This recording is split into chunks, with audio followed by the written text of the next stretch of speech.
Halo Sobat PPTV, salam 24 jam bersama aku Jessica Lorencia, reporter dari Rusia. Selamat datang di program Study Abroad. So, di video kali ini aku mau sharing ke kalian gimana sih cara daftar beasiswa Rusia tahun 2023. Yang pastinya cara pendaftaran ini setiap tahunnya berbeda-beda. Maka dari itu, jangan di skip ya videonya.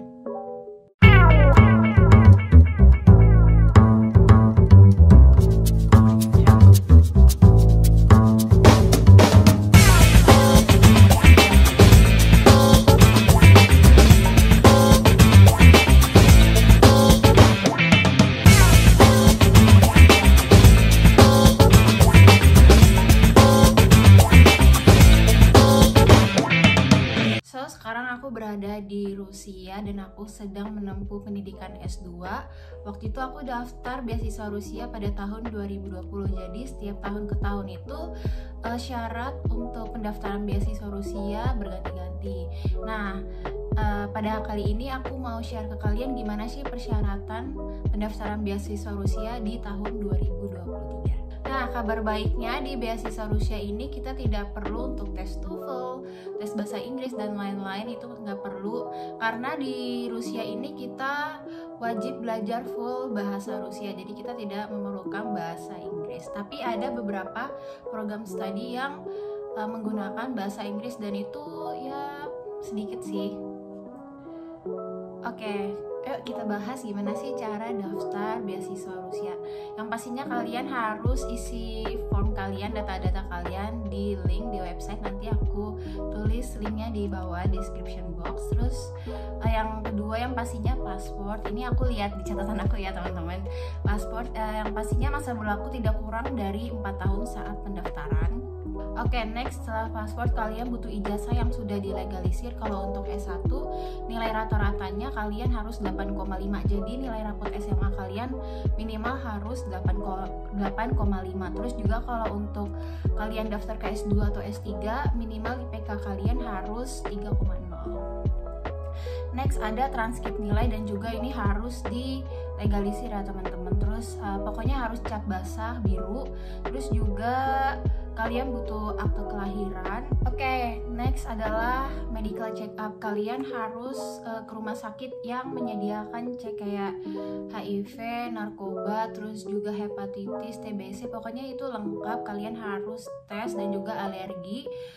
Kalian juga harus meminta kop surat dari rumah sakit tersebut. Nanti pokoknya contoh-contohnya aku taruh di link di bawah ya teman-teman, biar kalian gak kebingungan. Habis itu kalian membutuhkan surat penyertaan dan pendanaan itu dari orang tua. Jadi kayak misalnya kalau orang tua kalian bersedia untuk membiayai kalian sama kalian kuliah S1, S2 maupun S3 di Rusia. Jadi kalau di beasiswa Rusia ini yang ditanggung adalah cuman universitas sama uang bulanan. Kalau uang sehari-hari itu kalian nggak dapat, dan juga untuk asuransi kesehatan itu kalian harus bayar sendiri dan tidak dari kampus. Dan juga surat jaminan itu dari orang tua dan motivation letter. Nah, motivation letter ini wajib banget kalian harus menulis dalam bahasa Inggris. Nah, setelah motivation letter, kalian juga butuh untuk membuat surat abstrak dalam bahasa Inggris. Gimana sih Kak cara bikin motivation letter sama abstrak? Kalian bisa cari di Google caranya, dan pastinya jangan di copy paste ya, karena kalian wajib menulis ini yang sesuai dengan jurusan kalian kayak gitu. Jadi kayak kemarin waktu 2020 aku daftar jurusan olahraga, jadi aku harus membuat motivation letter dan abstrak yang sama dengan jurusan aku, yaitu olahraga.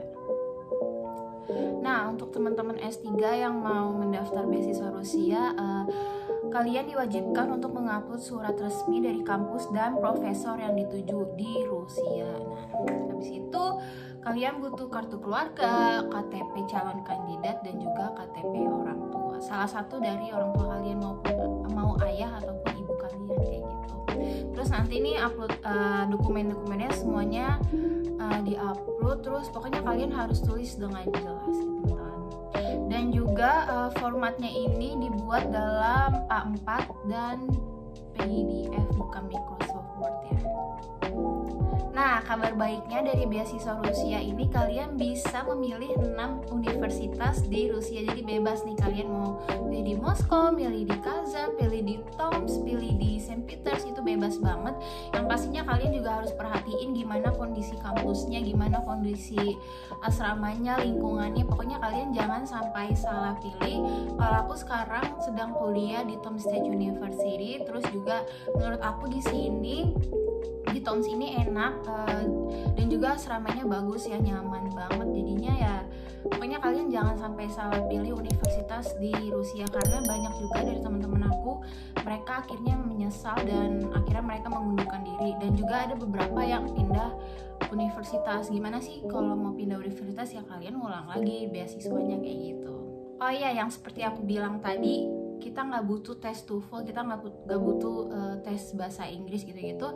Nah, kita itu nanti pas kalau kalian sudah dinyatakan lulus beasiswa Rusia, kalian akan kuliah 100% bahasa Rusia. Nah, gimana sih Kak, kan kita nggak ngerti bahasa Rusia. Ya, sebelum kalian masuk S1, S2 maupun S3, kalian wajib nih kuliah persiapan bahasa Rusia kurang lebih 1 tahun. Jadi sebelum kalian memasuki kuliah, kalian harus mengikuti kuliah bahasa Rusia kurang lebih 1 tahun, dan juga kalian harus lulus level B1 karena itu persyaratan sebelum kita memasuki perkuliahan kayak gitu. Kira-kira susah nggak ya belajar bahasa Rusia? Menurut pengalaman aku nggak susah kalau kalian mau serius. Emang sih bahasa Rusia sama bahasa Inggris itu beda jauh, dan menurut aku lebih susah bahasa Rusia. Cuman kalau kita mau serius dan kita mau benar-benar belajar bahasa Rusia, pasti kalian bisa kok. Dan juga tinggal di Rusia ini juga ngebantu untuk improve bahasa Rusia kalian kayak gitu. Itu sesuai dengan pengalaman aku ya teman-teman. Oke, setelah kalian lulus pemberkasan, nanti kalian bakal di email kalau kalian lulus di tahap 1 dokumen. Tes selanjutnya adalah tes wawancara. Nah, ini dia ada beberapa persyaratan untuk tes wawancara. Jadi kalian, bagi kalian yang tinggal di luar Jakarta, kalian nanti kalau dinyatakan lulus tes wawancara, kalian wajib datang ke PKR di Jakarta. Nah, untuk tes wawancara ini menggunakan bahasa Indonesia, bahasa Inggris, atau bahasa Rusia. Ya, untuk tes wawancara ini diwajibkan untuk menggunakan bahasa Inggris. Kalau kalian bisa bahasa Rusia, kalian bisa wawancara menggunakan bahasa Rusia. Mungkin kalau bahasa Rusia ini bisa menjadi nilai plus buat kalian ya teman-teman. Nah, yang daftar beasiswa ini banyak banget, sampai ribuan, mungkin puluhan ribu, aku kurang tahu ya. Cuman di beasiswa ini setiap tahunnya menerima 166 calon mahasiswa yang akan diberangkatkan ke Rusia. Tapi aku baru mendapatkan kabar kalau misalnya kalian sudah S1 nih di Rusia, kalian mau lanjut S2 dan daftar melalui PKR, itu udah nggak bisa teman-teman. Jadi PKR hanya membuka peluang untuk mahasiswa-mahasiswa yang memang belum pernah belajar di Rusia. Jadi kalau misalnya kalian S2 nih yang mau lanjut S3 di Rusia, atau dari S1 mau lanjut S2 dan kalian pertama sudah mendaftar lewat PKR, kalian nggak bisa lagi nih melanjutin untuk daftar lewat PKR. Jadi kalian harus daftar lewat jalur lain kayak gitu teman-teman. Ini tips dari aku, jangan sampai kalian salah daftar universitas ya. Nah, kalau misalnya kalian mau tahu gimana sih universitas misalnya di Kazan, di Tomsk, di Moskow, di Saint Peter, keadaannya kayak gimana, terus biaya kehidupannya gimana, kalian bisa join di grup kita. Jadi ya, ini ada grup untuk mahasiswa-mahasiswa Indonesia yang berada di Rusia. Jadi kalian nggak perlu takut, dan kita juga open untuk kalian yang mau bertanya-tanya.